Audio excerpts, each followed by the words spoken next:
Okay, I have good news. I have bad news.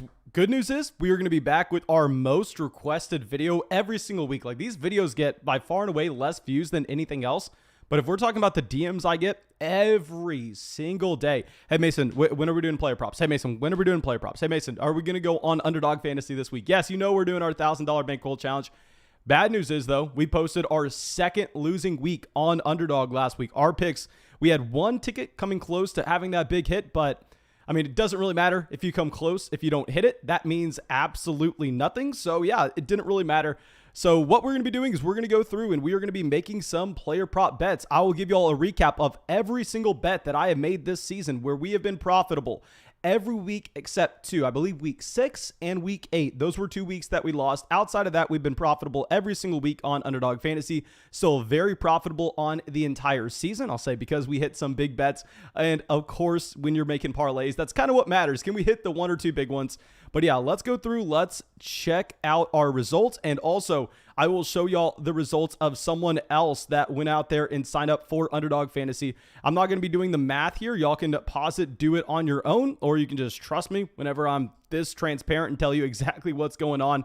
I think that it's best if I am this transparent so y'all know some realistic expectations on if y'all are going to be winning on Underdog Fantasy. And keep in mind, you're going to see a lot of losing tickets like minus 25, minus 25, minus 25, minus 10, minus 25, minus 25. But the big thing is when you're making parlays, yeah, you're going to have a lot of losers. You just have to have these few winners, plus 100, plus 300, plus 100, plus 120, plus 200. See, so if you have a plus 200, plus 120, I mean, those add up and they outweigh a whole lot of red here because these reds, I mean, they're a lot less than what you have with those big greens. This was one of our losing weeks on Underdog Fantasy, plus 150, plus 150, another losing week that we had right there. So yeah, I mean, we've had 2 bad ones on Underdog Fantasy, 2 good ones. Now, I have to give a shout out, and I am not showing this to you saying, oh, okay, this is your expectation when you join Underdog Fantasy. I am telling you this right now. If you make a bet like this, if you do this on your own, you are most likely going to be losing, and it's not even going to be close. I mean, 99% of the time, this is a bad thing to do, but Arrowhead came out. He signed up for Underdog Fantasy with promo code FLOCK. He hit big. Okay, so you know when you sign up for Underdog Fantasy with promo code FLOCK and you make that first deposit, they match you dollar for dollar up to $100 with that deposit. So that's exactly what Arrowhead did. He went out there, used promo code FLOCK, signed up for Underdog Fantasy. And a reminder, I'm telling you, this is not going to happen to you. Do not do this. It is reckless. I just told him, I promised I would give him a shout out on the channel, even though it's a very bad lead to follow. Please, for the love of God, do not do this. We have a strategy on Underdog Fantasy. This is just kind of going out there, YOLOing it. He deposits $100 on Underdog Fantasy. He goes out there. He gets his $100 instant deposit match. He has $200 on his account. He does a 5-player pick'em. And with those 5-player pick'ems, he bets all 200 on that one parlay. And he wins $4,000 on Underdog.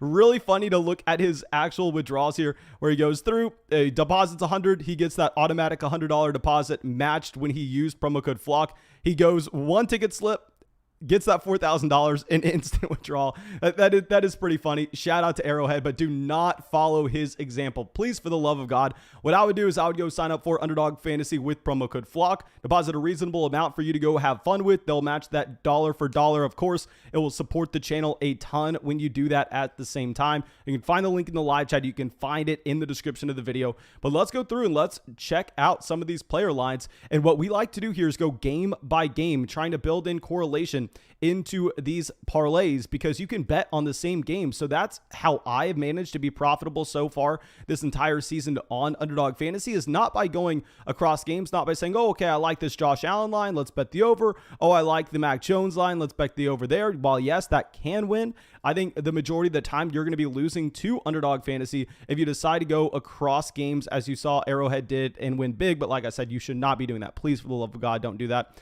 Now, going over to this first game that we have with the New England Patriots and the Carolina Panthers. One thing that sucks for Carolina is the fact that we don't know the health of Christian McCaffrey just yet. And that's why it's so hard for me to make these videos on Underdog, because they're going to continue to add lines all the way up until Sunday. I mean, there are going to be so many more lines. There are going to be like 3 times the amount of picks that you can go through and make on Sunday morning than there currently are, because they can't put out a lot of lines for Carolina whenever we don't know the health of CMC, because he impacts Chuba Hubbard, he impacts Sam Darnold.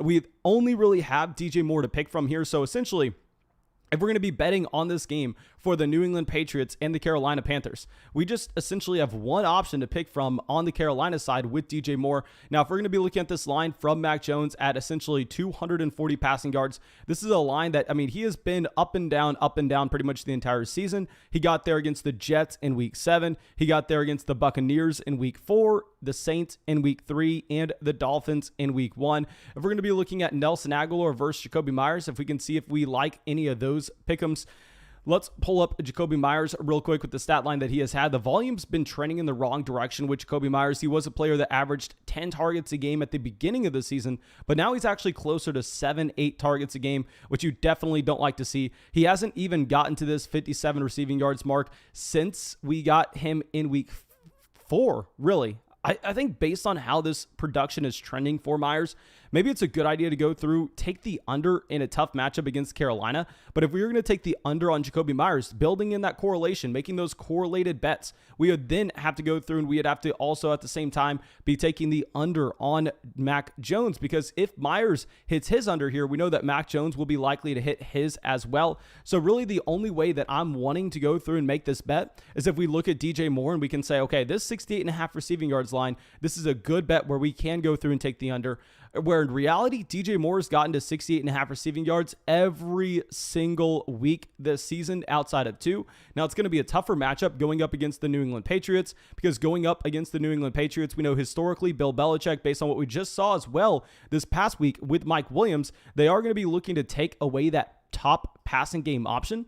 So I know historically DJ Moore has been able to hit the over there, at least so far this season, but with just this matchup in particular, I would probably just prefer to kind of stay away from this game. It sucks. I'll probably make a bet on Sunday morning. So if you're watching the channel in a live stream and we're answering start-sit questions, be prepared for me to pull that back up to see if they update any of the lines there, and we can go through and we can make a bet on this Carolina Panthers New England Patriots game once we have Christian McCaffrey healthy. There just are not enough options for us to choose right now. That's why it's so hard to make these $1,000 bankroll videos, because I want to get them out for y'all in a timely fashion. But with these game time decisions, it kind of just makes it where it's a lot more difficult, where we don't have as many options. Now, going over to our next game with the Buffalo Bills and the Jacksonville Jaguars, obviously it's going to be a very tough matchup here for what you have with Jacksonville going up against the Bills. The Bills, you can argue, have the best defense in the NFL. If we're going to be going through trying to find some lines that we may like, obviously Trevor Lawrence, at 230 passing yards, does seem appealing just with the name value that he has. And with Trevor Lawrence, he's been able to get there every single week over the past 3 weeks now. If you're going to be looking at this 230 line at the beginning part of the season, of course, he wasn't hitting it. I will say, if this was total yards, I would 100% be locked in on the over here. I think this is actually a very fair price point for Trevor Lawrence. So we're just going to be using this as a one-off if we can go and we can build in the correlation. But I think that just targeting that Lawrence line in particular is probably going to be a very hard thing to do. In regards to what we have with the wide receivers in Jacksonville, of course, Jamal Agnew's been getting more volume as of late. He actually has been outproducing Laviska Shenault, but Laviska Shenault at 40 receiving yards. I know Shenault only had 4 targets this past week, but still, Laviska Shenault's been able to get to this line every single week so far this season, besides in week 8 and in week 2. I think that we're probably going to want to go through. We're going to jam this in. He's been able to get there every single week, but 1 week once you had the DJ Chark injury. So I know Jamal Agnew is expanding his role. And see, this is kind of what we're doing on Underdog Fantasy. I may not necessarily love this Trevor Lawrence line as we just discussed, but if I really like the over here on Laviska Shenault, I'm going to be willing to go through and then bet that over. And then all of a sudden, if Laviska Shenault hits his over, we know it's going to make it more likely where you actually get Trevor Lawrence with his own. Now, if this is going to be the case, and we know that Jacksonville is going to be able to move the ball more effectively downfield than what you actually have with current projections, I think that makes us need to pick an over on what we are going to have with the Buffalo Bills here. If we're going to be pulling up Zach Moss is intriguing when they're giving him 60.5 total yards. Now, in regards of how many times he's actually gotten there, he didn't get there last week. He was 2 yards away, didn't get there back in week 6. He's gotten there essentially, in week 4, in week 5, in week 3. So it's kind of been half and half. But a big thing that I want to focus in on is maybe you take the Zach Moss over if you're going to be taking the Trevor Lawrence and Laviska Shenault under, assuming that Jacksonville isn't able to put up points and they're just running the ball exclusively with Zach Moss in the second half. Now, I can confidently tell you, before I even pull up the stat line with Stefan Diggs, that Stefan Diggs very rarely has gotten to 81.5 receiving yards this season. This has been a very disappointing wide receiver, where, I mean, he is the wide receiver 20 if we're talking about fantasy football on a points per game standpoint. Now, I think if we're going to be looking at this week in particular, it is a really nice matchup against the Jacksonville Jaguars. Of course, there's the outside chance that Jacksonville just isn't able to push the ball back. Jacksonville isn't able to effectively move the ball down the field, which would make it where the Buffalo Bills, are running the ball. So definitely it's in the range of outcomes that Stefan Diggs goes and hits his under here. But the thing is, if we are already taking the Lawrence over and Laviska Shenault over, if this bet's going to win at all, we kind of have to have Jacksonville putting up points. We have to have this game competitive in the second half. So I think we honestly want to be taking one of the overs with these wide receivers. So it's essentially just who we're going to be picking between Diggs at 81.5, Beasley at 58.5. I know Beasley has crushed this mark over the past 2 weeks. 88 receiving yards against the Titans before the bye, 110 receiving yards against Miami right after the bye. Now, Emmanuel Sanders, very interesting to see that they have Sanders right here neck and neck with Cole Beasley. I don't necessarily understand why. If you're looking at Emmanuel Sanders so far this season, he had 0 receptions a week ago. Also, this is a wide receiver that, he's not necessarily as consistent with his target volume as what you would have with Cole Beasley. Like, from a fantasy standpoint, you make the argument with Sanders based on his red zone role that Beasley simply doesn't have. But if we're just talking receiving yards, I think Beasley's going to be a better option out of these two between him and Emmanuel Sanders. So you know what? I really want to take Diggs. I really do. It's going to be a 23-yard difference between the two wide receivers. Is that far enough? Based on Diggs getting 10-plus targets, essentially on average so far this season, I know a lot of people are going to prefer me to take this Cole Beasley line. I'm actually going to take Stefan Diggs. Maybe I'm a fish. Let me put out the massive disclaimer here. Reminder, I am an idiot. I don't know what I'm doing. Yes, we've been profitable every week, but 2 weeks so far on Underdog Fantasy. But I think it's more so based on our strategy rather than the individual picks. And of course, I can never guarantee that we are going to be profitable, but we are going to bet 17 to win 102 on that parlay. Now, going over to our next game between the Atlanta Falcons and the New Orleans Saints. Here the problem is with New Orleans, they actually had Alvin Kamara up at 120-something total yards last night. So they're probably going to be updating this, I would imagine, in a couple hours. But as of now, the only player that we're going to be looking at here as an option will be Marquez Callaway. It's going to put us in actually, no, they just put up Kamara again at 117. Okay, so it's going to be a difficult call to make a play on this game, just not necessarily knowing the exact role that you're going to get from Taysom Hill. If we were guaranteed that we weren't going to see Taysom Hill this week in particular, I think that you would be very intrigued with this Alvin Kamara line, knowing that he has a higher workload this season than he has seen pretty much all year, and it is a fantastic matchup, against the Atlanta Falcons. Now, we're going to be looking at how many times Kamara has actually gotten to 117 yards total. It's essentially a line that he has gotten to every single week out of the past 5 weeks, except once, and that was back in... that was 120 total yards there. No, so he has gotten there every single week, essentially past this past one against the Tampa Bay Buccaneers. But we know the Buccaneers' run defense is going to be significantly tougher than what you actually have in Atlanta. So it really does come down to, if we're going to be taking this over with Alvin Kamara, we most likely want to be taking the overs here with Matt Ryan and Cordell Patterson as well. Obviously, this was a horrible, and I repeat, horrible offense not that long ago, just last week with no Calvin Ridley. If you're looking at Cordell Patterson, however, I think this line of 77.5 total yards is actually very fair. With the Panthers, he was right there this past week.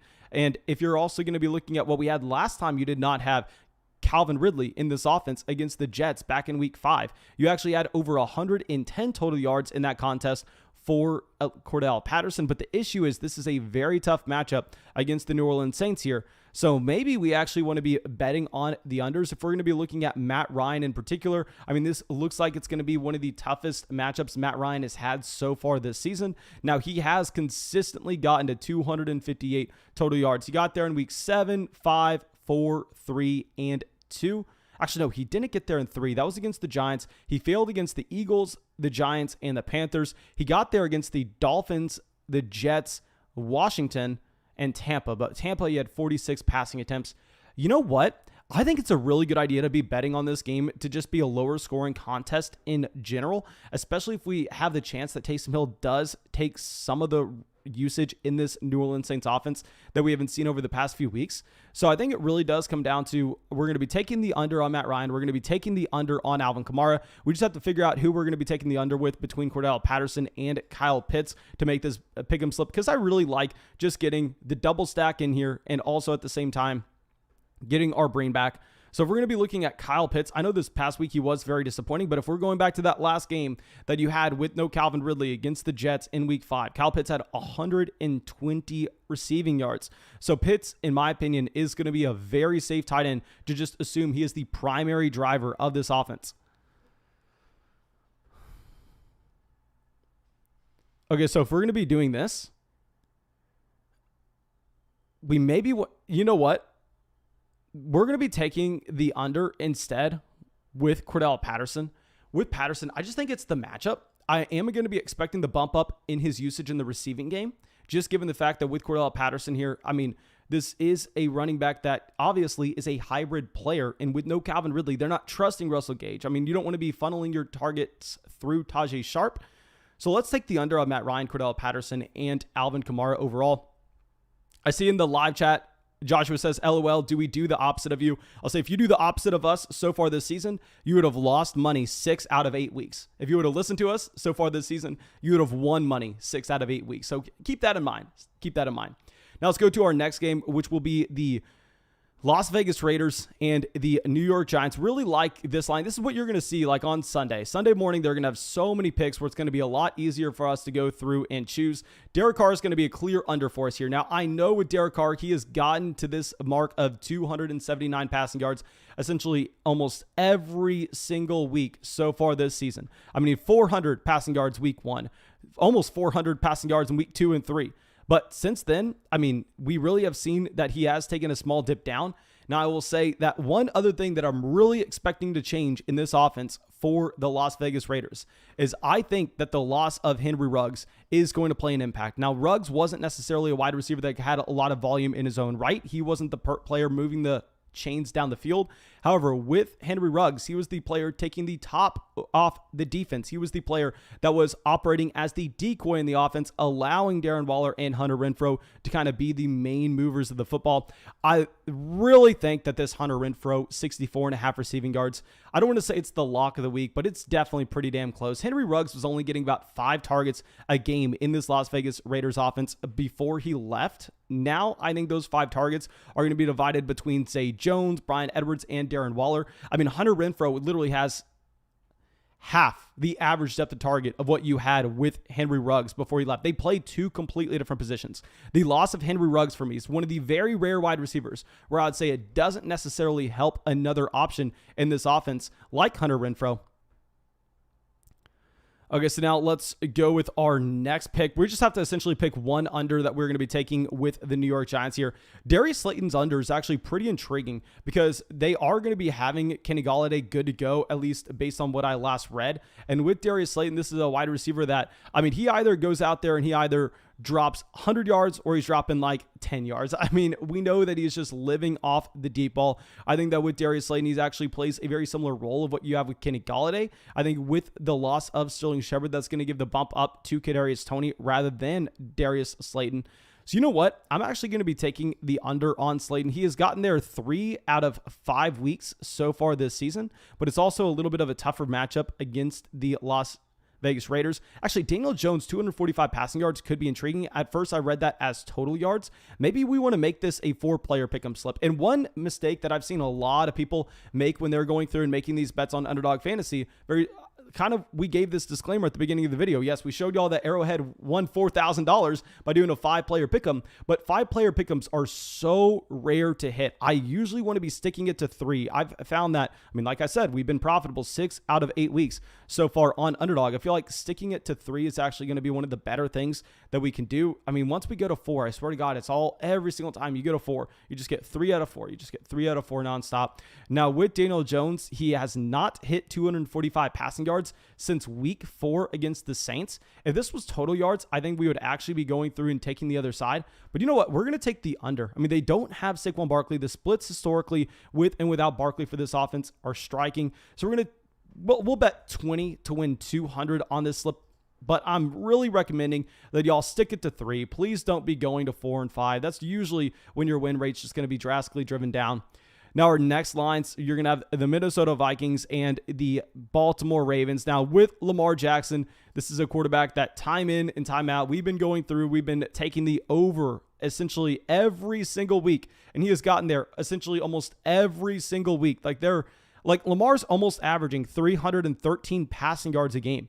Now, I'll say that I'm going to expect that to regress, but the fact that he can get to 60 rushing yards weekly, and I mean, you have a ton of room for regression here with Lamar Jackson. We are easily going to be taking this over. I don't really like the over on Hollywood or Mark Andrews if we have both Rashad Bateman and Sammy Watkins healthy. So it's going to be really easy. Instead, we're just going to be betting that this offense for Minnesota is able to effectively move the ball down the field. We're going to be taking the over with Kirk Cousins, and we're going to be picking one of the lines between Adam Thielen and Justin Jefferson. Really don't want to be taking both of them because I think that's going to make our margin for error just so much slimmer. If we're looking at Adam Thielen, he has gotten to 62.5 receiving yards both weeks out of the past 2, but you have a long slip in the middle with 39, 50, 46, 40. So, I mean, with Adam Thielen, it seems like we're getting a discount. The line opened up, I believe, at 59, and people have betted up to 62.5. With Justin Jefferson, he did not get there this past week. Now, if we're looking at 79.5 receiving yards as the threshold, this is a wide receiver that's almost neck and neck with Adam Thielen in their opportunities and chances to hit this. I would say we're just going to take the over with Adam Thielen here. I mean, with Adam Thielen, I think that you kind of see the floor be a little bit higher. I think that it doesn't really matter too much who you're choosing. It's so marginal. It's more so just fitting in the slip whenever we love the over with Lamar Jackson. This is the main thing that I want to be attacking. And if Lamar hits his over here, we know that Minnesota is most likely going to be throwing the ball. So we're going to build in the correlation with Kirk Cousins and Adam Thielen. We're going to bet 17 to win $102. Now let's go to our next line, which we're going to be the Cleveland Browns and the Cincinnati Bengals. Cincinnati has had a sneaky good defense so far this season. Now, one thing that I really want to be looking at is that Baker Mayfield, 230 passing yards, no Odell Beckham Jr. Now, with Odell, this is not someone that was really, commanding any volume at all in Cleveland. I don't want to just assume that with no Odell Beckham Jr., Baker Mayfield is a significantly worse quarterback. Now, in regards of how many weeks he has gotten to 231 passing yards, he got there week 1, he got there week 5, and he got there in week 6. Now, I think this will be one of the tougher matchups that he has against the Cincinnati Bengals. As I've said, this defense has been much improved since when we last saw them. Chubb at 89.5 rushing yards. I mean, with Nick Chubb, I was expecting him to see a larger role with no Kareem Hunt this past week. Now he's one more week removed from that knee injury. Maybe that makes you a little more excited with Nick Chubb. If we're going to be looking at how many times he himself has gone to 89.5 rushing yards, I mean, it's essentially been against the Chargers week 5, Vikings week 4. Keep in mind, he missed 2 games here. He got there against the Texans as well. It's just not the best matchup for him. I'm trying to figure out if we like any of these lines that we can take, because if they're going to be marginal, I don't really want to be betting the game. We just have to find one bet that we like here, and then we build the entire ticket slip around that one bet. Now, Jarvis has been a 50-50 to hit 57.5 receiving yards so far this season. Now, with Jarvis, he's had 18 targets over the past 2 weeks. Historically, he's been very inefficient with his targets, which is something I definitely want to be pointing out.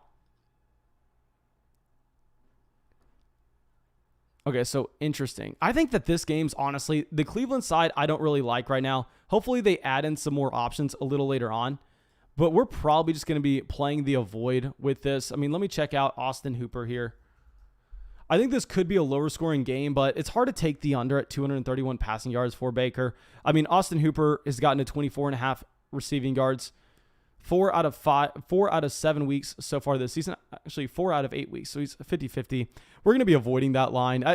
Maybe we make a bet on Sunday morning, but as of now, I think we're just going to be passing.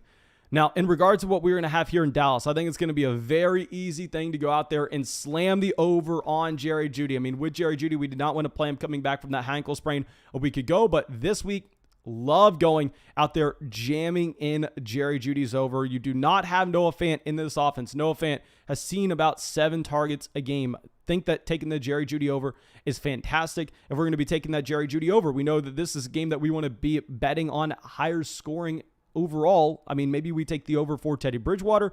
And then if that's going to be the case, between Dak Prescott and a couple of these other players, I actually think that with the uncertainty of CeeDee Lamb, let me read the most recent report on Lamb. I will say, if y'all bet, like say you were to go and bet the over or the under on CeeDee Lamb and he does not play, like if you bet the under on CeeDee Lamb and he does not play on Sunday, okay, the report says he should be good to go.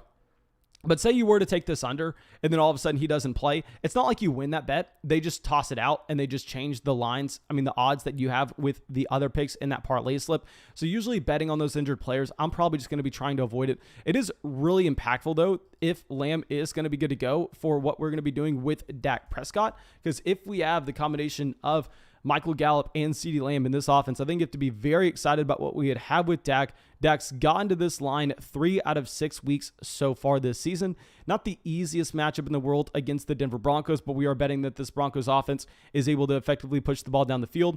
Maybe we prefer to go with an Amari Cooper. I mean, with Amari, he was going to be a slam if we did not have CeeDee Lamb expected to play for Dallas. With Amari Cooper, he's been able to get to about 66.5 receiving yards 3 times so far this season out of 7, but he's been right there a couple times. 55 receiving yards against the Pats, 60 receiving yards against the Giants. I'm not in love with any of these lines for Dallas, if I'm going to be completely honest. But if we have to pick one, because we have to pick one when we build in this correlation, because it's a process over the individual lines. It's mainly so we can jam in Jerry Jeudy. We will take the over with Amari Cooper just to bet that that game is a little higher scoring and does pass the total. We're going to bet 17 to win 102. Let's go to our next game. We have the Houston Texans going up against the Miami Dolphins. This over on Mike Gesicki is very appealing because you have Devontae Parker going back to the IR. I think we want to be betting the over on Gesicki here. If we're going back and checking out what we've had with Mike Gesicki in games that you did not have Will Fuller, you did not have Devontae Parker. Back in week 6 against the Jags, 115 receiving yards. Back in week 7 against the Falcons, 85. Yes, he doesn't get there this past week, but Devontae Parker was playing in that contest and it was a very tough matchup against the Buffalo Bills. So I'm really excited to jam in that over on Mike Gesicki. And if we're going to be taking the over on Gesicki, we want to be taking some of the overs on Houston. You know how we do it by now. I'm not saying that we can pick every single line accurately. We can pick one line accurately and try to build the rest of the ticket slip around that. Now, going back week 1 against the Jacksonville Jaguars, Tyrod Taylor did have 291 passing yards, a very small sample where we can't draw too much from it. I think that Tyrod Taylor is going to be a player that we just kind of have to take the over with. We're going to be looking at Brandon Cooks. He has gotten 30% of his team's targets so far this year, which is damn near impossible to find for pretty much any wide receiver. I mean, back whenever we had the first 3 weeks, keep in mind, Tyrod Taylor played in the Jacksonville Jaguars game. He left early with the Cleveland Browns game, but Brandon Cooks was able to get that to that mark both times. We're going to be taking the over on Tyrod, the over on Cooks, and the over on Mike Gesicki. The reason that we're doing that is Devontae Parker and Will Fuller not playing in this game. Now let's go find our next contest here. This will be the Los Angeles Chargers and the Philadelphia Eagles. And I hate to go through and continue to take some overs on tight ends, but I think Dallas Goddard is a very intriguing player to go through and get this stack in with, because you're looking at Dallas Goddard. This is a tight end that had 50% of the team's targets a week ago, back in week 7. I mean, y'all have heard me say this a million times now, but he had his career high with his snap rate. So yeah, we're going to go and we're going to be taking the over on Dallas Goddard. We're going to be taking the over on Jalen Hurts. Yes, so far this season, the Los Angeles Chargers have been one of the worst offenses in the entire NFL against the run. But still, I think at the same time, you could view that as a positive thing for Jalen Hurts. Maybe he himself is able to pick up some extra rushing yards. Now, if we're picking an over that we want to have on this side, it could not be easier. This Mike Williams over, I want to call this the lock of the week. This is a fantastic line with Mike Williams here. If we're looking at 58.5 receiving yards, I mean, so far this season is going to be a little bit skewed with Mike Williams. He didn't get there this past week against the Patriots, but we know with the Patriots, very tough matchup where they try to take away the opposing team's best option.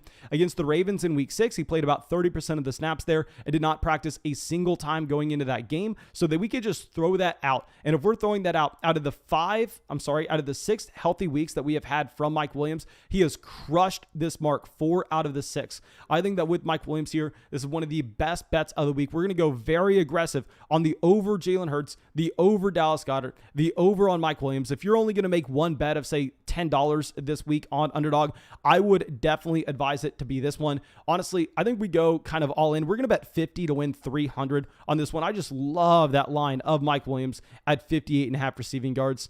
Now let's go to our next game, which will be the Green Bay Packers going up against the Kansas City Chiefs. Now, one thing I want to be talking about is the fact that this Packers offense, I think that they're going to be slowing down the pace of play. I think that they're going to be trying to keep the ball away from the Kansas City Chiefs.